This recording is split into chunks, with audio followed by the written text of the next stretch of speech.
My family skipped my school graduation to celebrate my sister's engagement, so I changed my name and left. This morning, they're desperately calling me. I can still recall the precise tint of blue the sky was that morning. It's cloudless, dazzling, and almost mockingly flawless. On June 12th, I was meant to go across a stage and earn my medical degree after 8 grueling years of undergraduate and medical school combined. My entire family had known about this day for months, but they preferred to forget. My name was Jessica Taylor Walker back then. 29 years old, top 10% of my class at Johns Hopkins School of Medicine, and so ignorant that I thought blood meant anything. I reserved 15 tickets for my family in the auditorium. 15.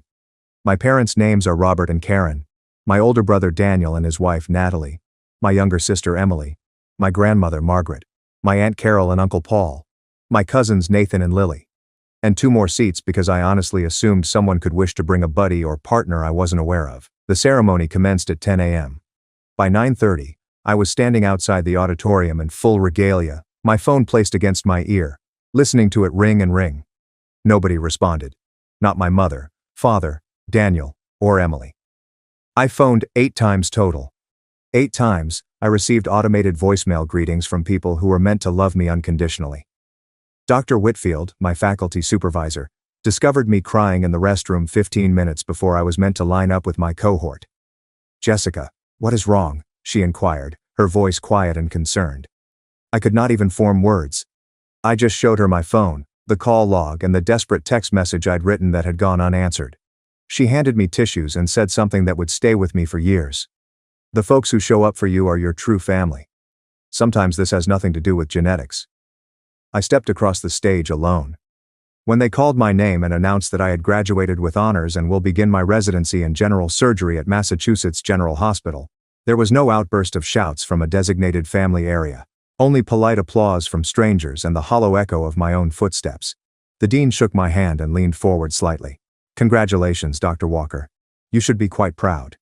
I was able to smile, nod, and go through the motions like someone who hadn't just been devastated by her own family. Muscle memory transported me across the stage and back to my seat, where I remained for the next 2 hours of the ceremony, feeling nothing at all. As we poured out of the theater, Sophie, a classmate I barely knew who had been in my anatomy lab 4 years before, observed my hollow countenance. "Hey, are you all right? You look like you saw a ghost. This is a family emergency." I lied because the truth was too humiliating to say out loud. They could not make it. Sophie's expression softened with sympathy. "That is dreadful. Would you like to come to lunch with my family? My grandma prepared far too much food, and she will be offended if we don't bring more guests." The kindness of a nearby stranger, expressed so casually, nearly broke me. I rejected as gently as possible, stating a need to check on matters at home. But that moment stayed with me for years after. The proof that basic human decency existed in the world, even if it did not make its way into my immediate household. Before going to Bethesda, I sat in the parking garage for exactly 5 minutes, allowing myself to come apart. I sobbed until my chest hurt and my eyes swelled almost shut. Then I adjusted my cosmetics in the rearview mirror, smoothed my doctorate hood, and drove into an encounter that I knew would change everything. The issue about denial is that it takes ongoing upkeep. Every day you must make a conscious decision not to perceive the patterns that define you. Driving down those familiar streets, past monuments from a life spent always in someone else's shadow, I felt my denial crumble like ice in spring. There was the elementary school where I won the spelling bee in 4th grade, and my mother had unintentionally thrown away the trophy during a cleaning spree. Emily had a cry about her first boyfriend dumping her 2 streets away from the orthodontist's clinic where I had my braces off the same day, thus my milestone went completely unnoticed. The community center where I played a Chopin nocturne at the age of 12 had been practicing for 6 months, while my parents texted in the audience about Emily's most recent conflict with her friend group. 26 years as an afterthought. 26 years of accepting small amounts of attention and fooling myself they were feasts. 26 years of feeling that if I just worked hard enough, excelled enough, and proved myself enough, someone would eventually notice me. After then, my classmates were surrounded by family holding flowers and balloons. Marcus Chen, who had barely scraped by academically, had 14 people supporting him. 14. His grandmother flew in from Taiwan. Meanwhile, I stood by myself near the exit, refreshing my phone and hoping for a logical explanation. The explanation arrived 2 hours later when I finally traveled the 40 minutes to my folks' house in Bethesda. I found these in the backyard. All of them. Everyone I had invited to my graduation was present, gathering around a decorated table to celebrate my sister Emily's engagement to her boyfriend Chris. An engagement that had reportedly occurred the night before. An engagement that somehow overshadowed the most significant academic success of my life. Jessica. My mother noticed me first, her champagne glass raised mid-toast. "You're here. Come and celebrate with us. Emily is getting married." I stood at the edge of the terrace, still in my graduation regalia because I hadn't gone home to change. The PhD hood on my shoulders felt like a costume, silly and out of place at the unplanned engagement party that had taken over my day. My graduation was today. The sentences came out flat and impersonal. I saw the knowledge flash across various faces. My father's countenance altered almost subtly before returning to neutral. Daniel took a long drink of his beer. Emily literally rolled her eyes. "Oh, honey." My mother placed down her glass and approached me with that patronizing smile I knew so well. "We were about to call you. Chris unexpectedly proposed last night, and Emily wanted everyone to join her this morning to celebrate. We thought you'd understand. Graduation ceremonies are always long and boring, and you didn't really need us there. You're always so independent." I gazed around at my family, at the streamers and cake in the champagne bottles, and at my grandma, who averted my gaze. At my Aunt Carol, who suddenly became very interested in her manicure, and at Daniel, who shrugged when I caught his stare, as if to say, "What did you expect?" And the truth was, some part of me had expected exactly this because Emily had taken precedence before. This wasn't even the 100th time. When I was 14, I won the state science fair, and we celebrated by attending Emily's dancing recital. When I was admitted to Johns Hopkins with a full scholarship, my parents had Emily's Sweet 16 party the same weekend and promised me we'd celebrate my admission later. Later never arrived. Emily announced that she was changing her major for the third time after I scored in the 98th percentile on the MCAT. That apparently dominated dinner conversation for several weeks. My entire life, I've been the responsible one. The overachiever. The daughter who never made trouble. And throughout my entire life that meant I was invisible. Emily was dramatic, demanding, and depleted every room's air supply. My parents had spent so many years regulating her moods and attending to her whims that they had completely forgotten I existed. But there on that terrace, watching my family toast Emily's engagement while I wore the tangible evidence of 8 years of sacrifice around my neck, something inside me finally snapped. "You're right," I replied gently. "I am independent. Thank you for reminding me." I turned around and walked back to my car. My mother called after me. Something about being dramatic and destroying Emily's particular occasion, but I didn't give up. I did not glance back. I headed straight to the courthouse the next morning. The procedure of legally changing your name is surprisingly straightforward. Forms, costs, a court date, and a judge who hardly glanced up from his paperwork before granting my petition. Jessica and Taylor disappeared within 5 weeks. In her place stood Dr. Jessica and Walker, a name I had purposefully chosen. Walker is someone who walks away and continues to move. I had previously planned on relocating to Boston for my residency. That move has now become a complete reinvention. I changed my phone number, erased all social media accounts, sent my mail to a P.O. box, and left no forwarding address. I notified only one person from my previous life about the change, Dr. Whitfield, who had been more like a mother to me in 4 years than Karen Taylor had been in 29. "Are you certain about this?" she inquired as I described my decision. "They didn't notice me when I was there. Let's see how long it takes them to discover I've left." The answer was 2 months. In August, I received an email at my professional address, just as my emergency medicine residency was taking up all of my waking hours. The sender was Daniel, and the message was brief. "Mom says you aren't returning her calls. She is upset. Could you please apologize so we can move on? Emily's wedding planning is already stressful enough, without your drama." I removed it without replying. The next communication arrived in October. My father left a voicemail on the hospital's general line. "Jessica, the silent treatment is ridiculous. Your mother is sick and frightened. You must call home quickly."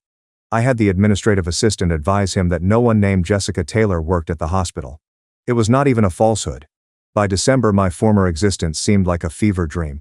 I was Dr. Walker, now a resident who worked 90-hour weeks, saved lives, and returned home to a little apartment in Cambridge where no one's needs came before mine.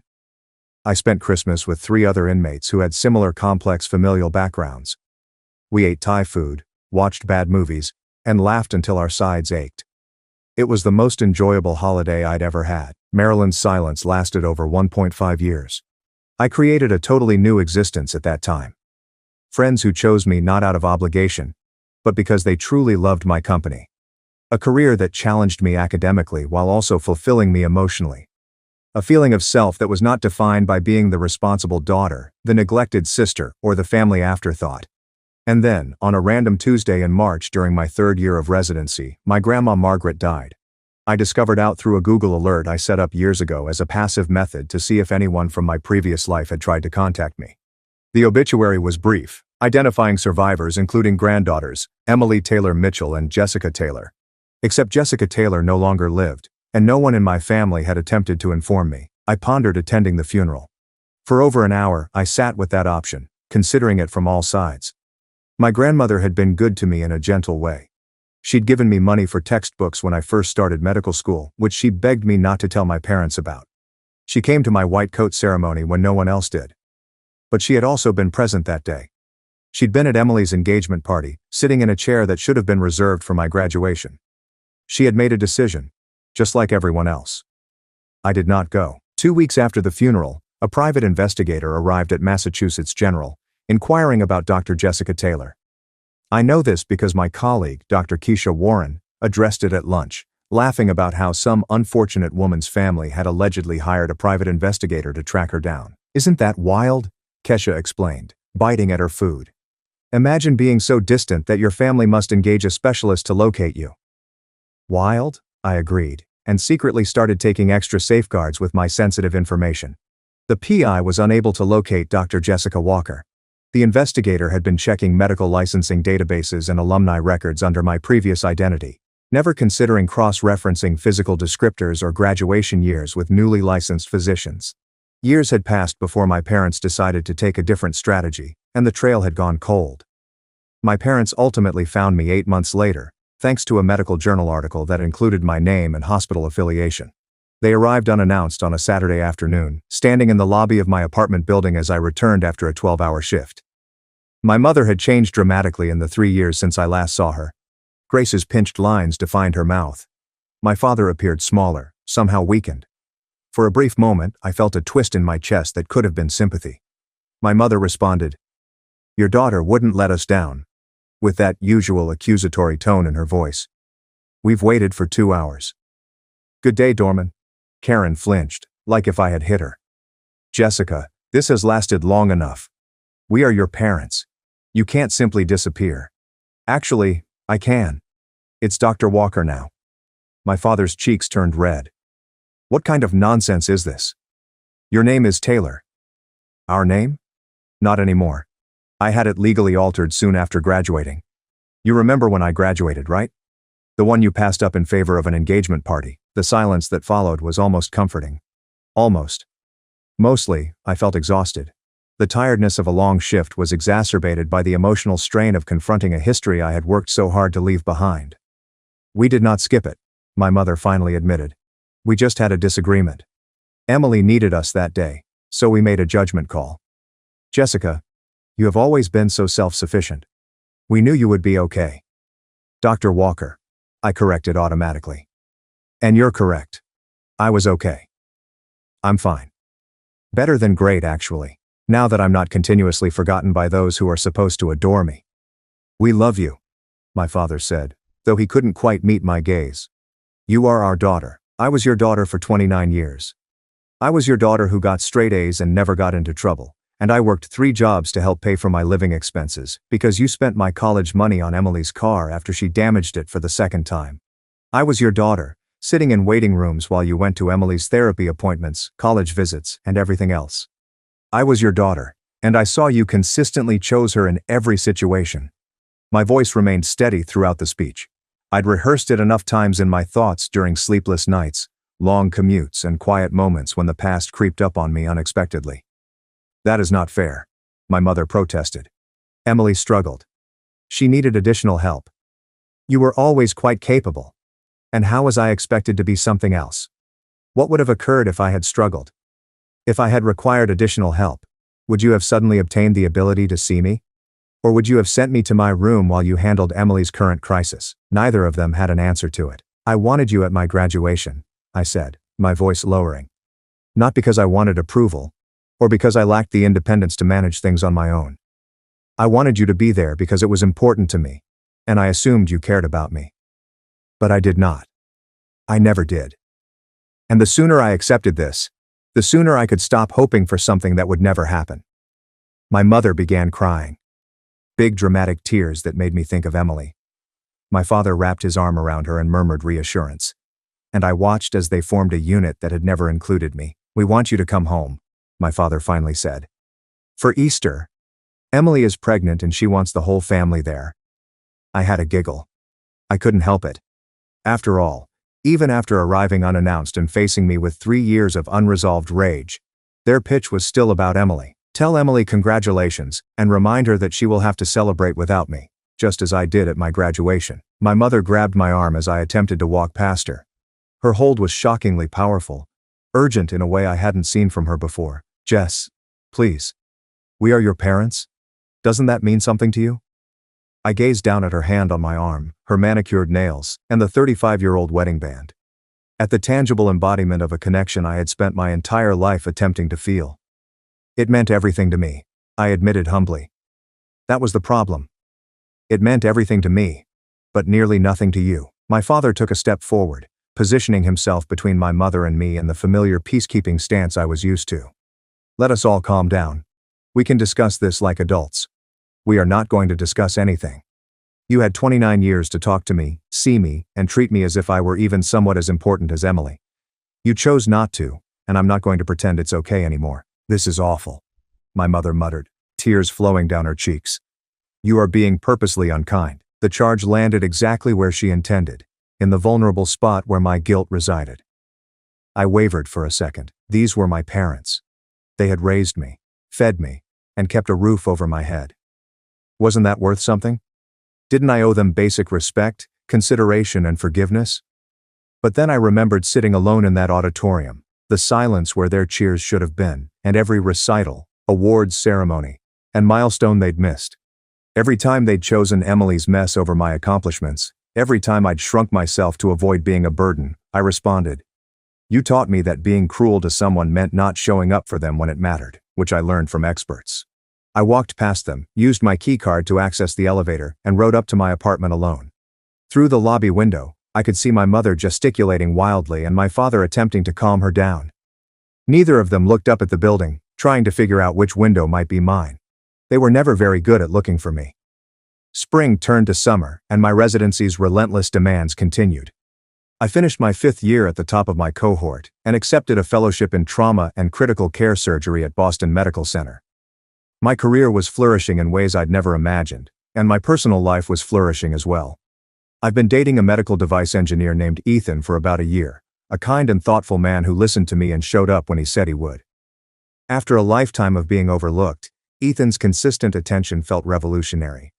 He proposed on a hiking trail in New Hampshire, pulling out a ring at the summit of Mount Lafayette while I was sweating through my shirt and desperately needed water.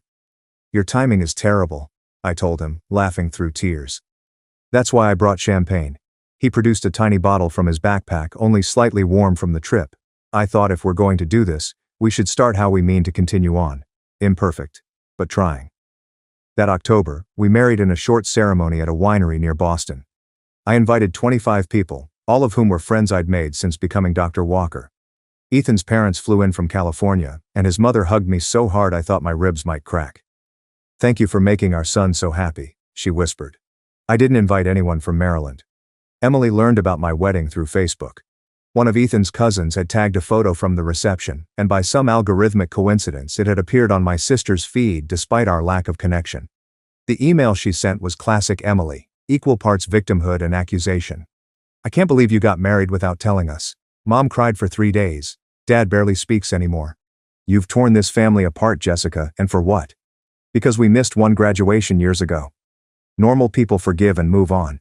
You need serious psychological help if you're still holding on to something so petty. I read the email twice and archived it without responding because there was nothing to say.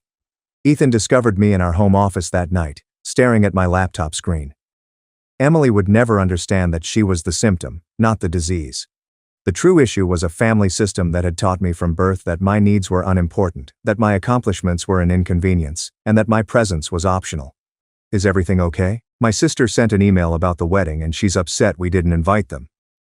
He sat beside me, taking my hand. Do you want to talk about it? Not really. I just find it fascinating that even now, after everything, she still thinks this is about one graduation. She doesn't see the pattern, and neither do they. Would it matter if they did? I pondered the question. If my parents showed up tomorrow with genuine remorse, acknowledging decades of neglect, would it make a difference? Probably not. I admit it.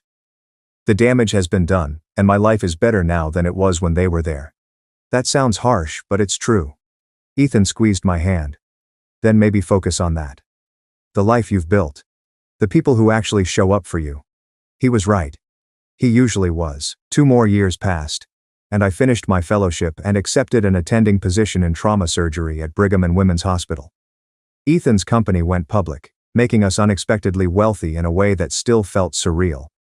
We bought a house in Brooklyn with a garden in the home office and a spare bedroom that we started referring to as the future nursery. On a Thursday in November, the letter arrived on official stationery from a law firm in Bethesda. My father had died of a sudden and massive heart attack in the parking lot of a grocery store. He was 67. The letter, addressed to Dr. Jessica Walker in my hospital's administrative office, was from Robert Taylor's attorney, informing me that I had been mentioned in his will and requested that I attend the reading. I sat with that letter for quite some time.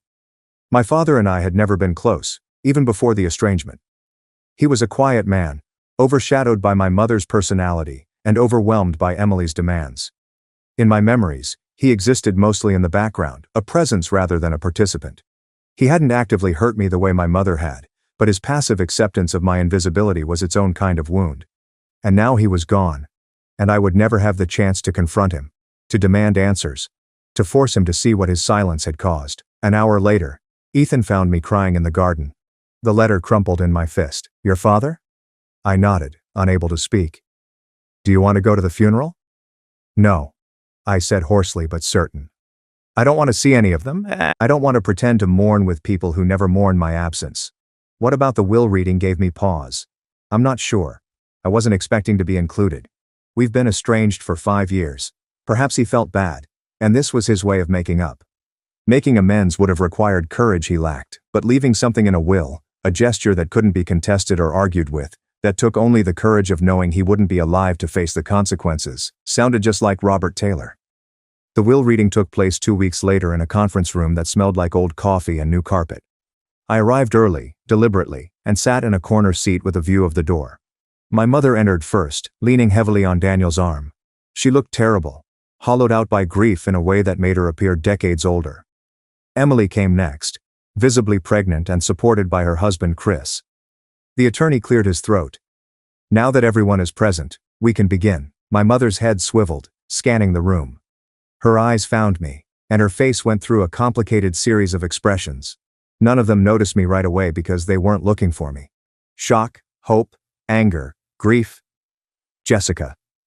Dr. Walker, I corrected for what felt like the 1,000th time. You came. She started toward me, arms outstretched, and I held up a hand to stop her. I came for the reading.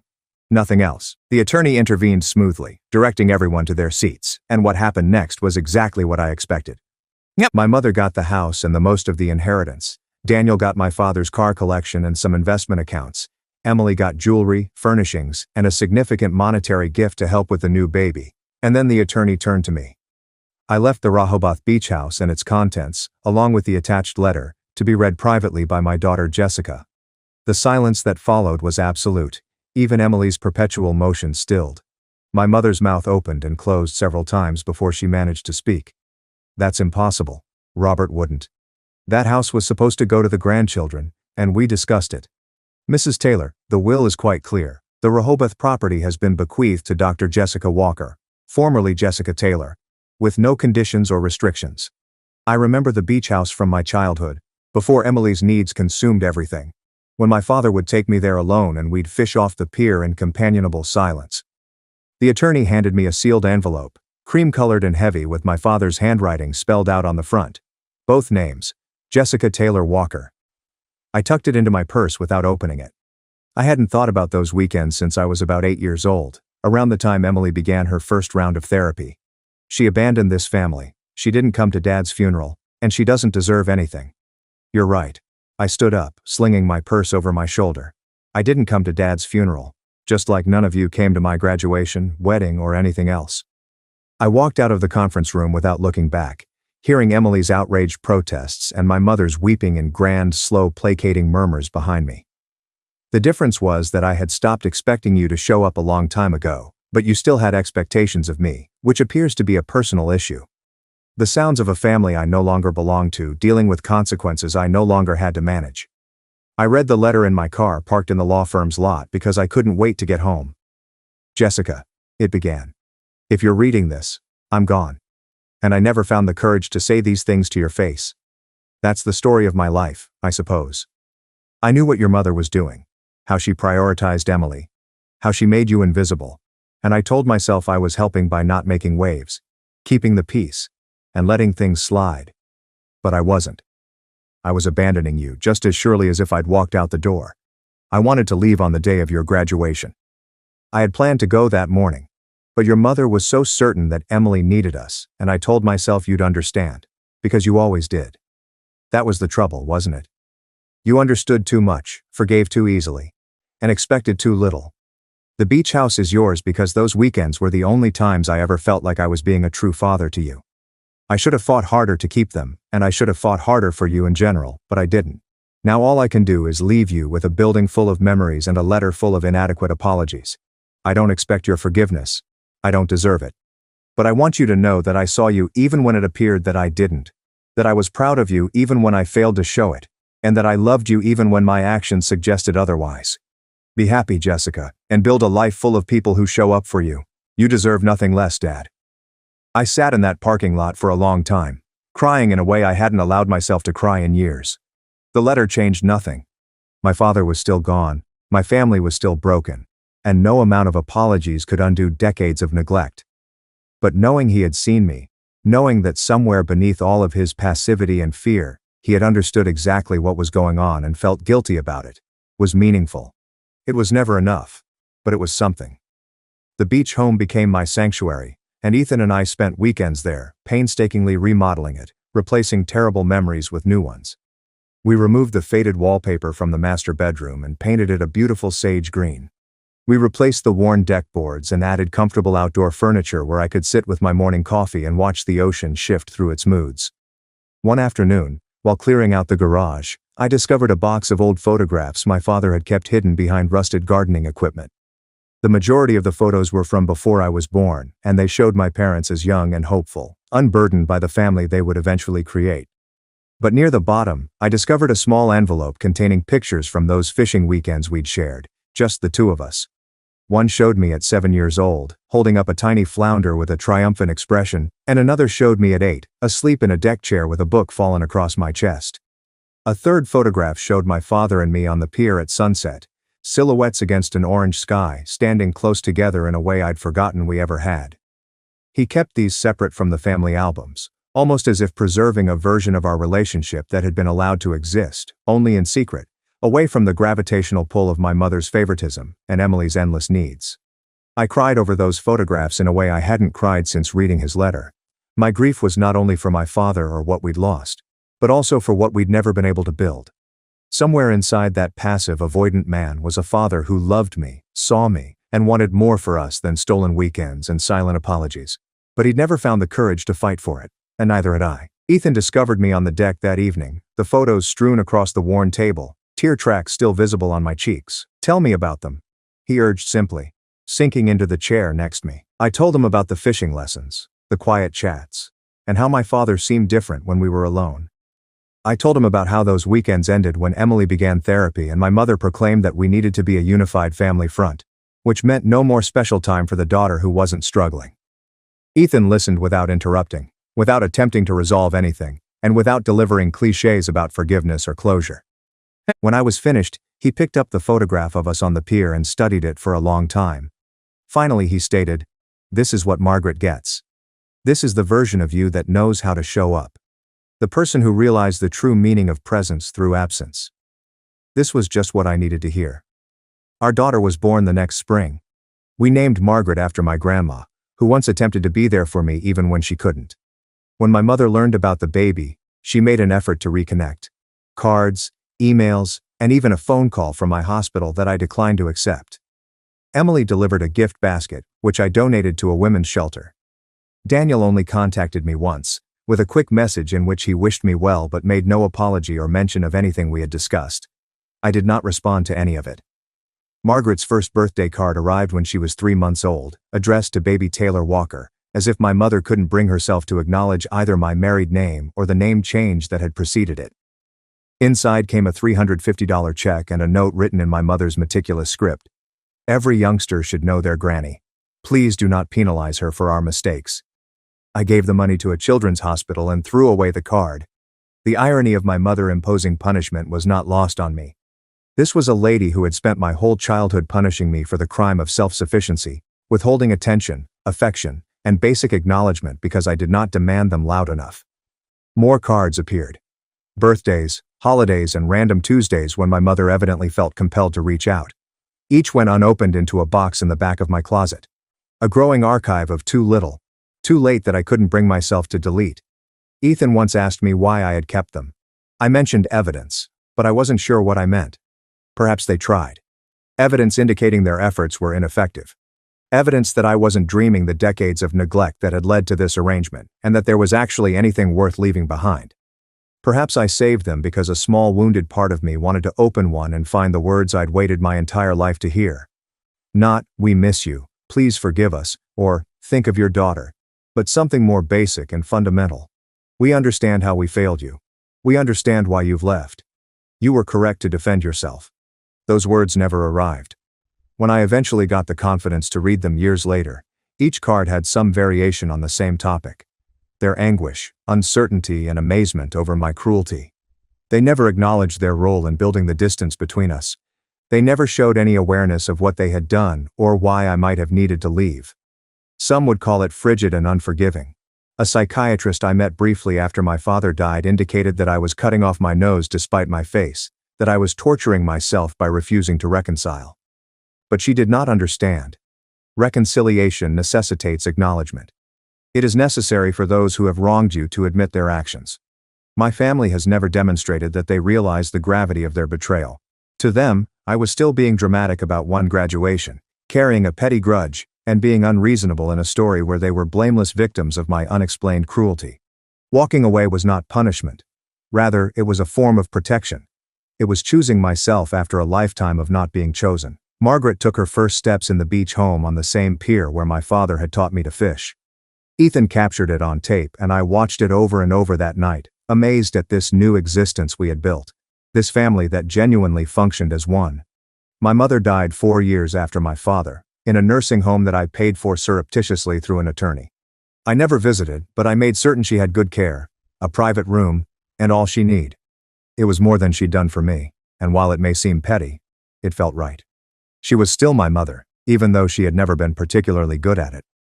Emily fought the beach house in probate following my mother's death, alleging our father was not in his right mind. The challenge failed terribly, and our relationship, such as it was, ended abruptly. I am now 44 years old, a department head at a big hospital, married to a beautiful man, and the mother of a girl who knows she is seen, cherished, and respected. My life is rich in ways I never believed possible as a lonely medical student longing for a family that never arrived. I sometimes wonder what would have occurred had I stayed. If I had buried my pride after graduation, accepted my invisibility, and continued to be the responsible daughter who demanded nothing and received nothing, would I have this career, marriage, and bone-deep contentment? I do not think so. I believe I would have shrunk smaller and smaller, attempting to fit into a space that was never meant to accommodate me, until nothing remained but hatred and regret. Changing my name was the most rash decision I've ever made. It arose from hurt and resentment, as well as a frantic need to become someone who could not be abandoned by the Taylors because she no longer belonged to them. However, it evolved into something very different. It became licensed to create a life on my own terms. Permission to identify family via choice rather than blood. Permission to quit waiting for those who would never show up. My daughter recently asked me why she has a different surname than some of her cousins, Ethan's nieces and nephews. I told her the truth in ways a 9-year-old might understand. I once had a family that lost how to love me properly, and I needed to find someone who remembered. What if they learned how? She inquired with the genuine optimism of a child. What if they figured it out and invited you back? I considered that question for a long time before responding. Some lessons are too late, sweetie. Some doors, once closed, are designed to stay that way. Not because we're being unkind, but because opening them again would be too painful. She accepted this with the simple understanding that children sometimes possess. And I accepted it entirely, something I hadn't done until that point. They forgot about me on purpose. So I forgot about them immediately away. And in doing so, I discovered myself. That decision altered everything. It changed who I am, where I live, and who I report to. It transformed my understanding of family, belonging, and love. But most importantly, it altered my response to a question I had been asking my entire life without realizing it. What if I stopped waiting for those who would never select me? The solution turns out to be everything.